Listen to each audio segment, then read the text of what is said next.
Alejandro Cota from Mexico City, who's helping organize volunteers in emergency relief for World Vision. Alejandro Cota, thank you very much for joining us. When did you first realize that there was an earthquake? Well, thank you so much for having me, first of all. And pretty much everything was a very shocking experience that happened around 1:30 p.m. The odd thing is that we had earthquake drill 2 hours before in commemoration for the 32nd anniversary of the earthquake that occurred in 1985, and that really affected the city. So I realized during that time, a lot of people, including me, were working at the time, and we heard the alarm actually late. It didn't react minutes, like some seconds before as it usually does. So it was really surprising. And what did you do when you realized that this was actually for real?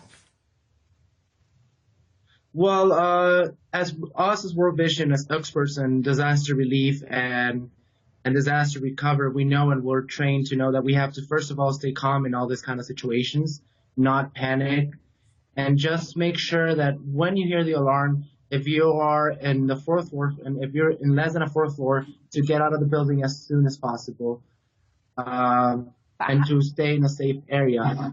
How difficult was it to stay calm when what were you witnessing around you?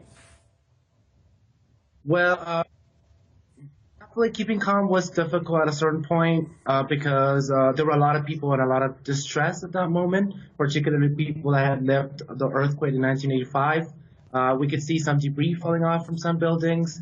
And yeah, it was definitely a situation that we were not expecting, but that as specialists we had to keep calm and make sure to start thinking of what was going to be our strategic plan to support affected families and children. What is the scale of the destruction that you yourself have witnessed?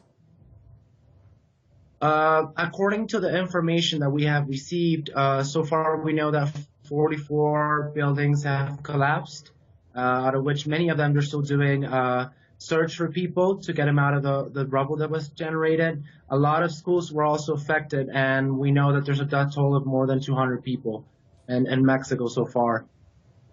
Well, do you have any hopes for survivors amongst the rubble, or are those hopes fading?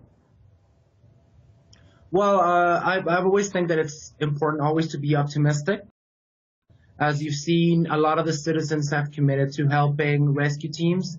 Also, us as World Vision Mexico, we're supporting the rescue teams with basic necessities, with water, with food, and also bringing groups of volunteers to help them rescue people. So it is important always to react as soon as possible and to, as you've seen, keep as quiet as possible so you can hear the voice of possible survivors and remove the rubble from them and make sure that they receive the necessary medical attention.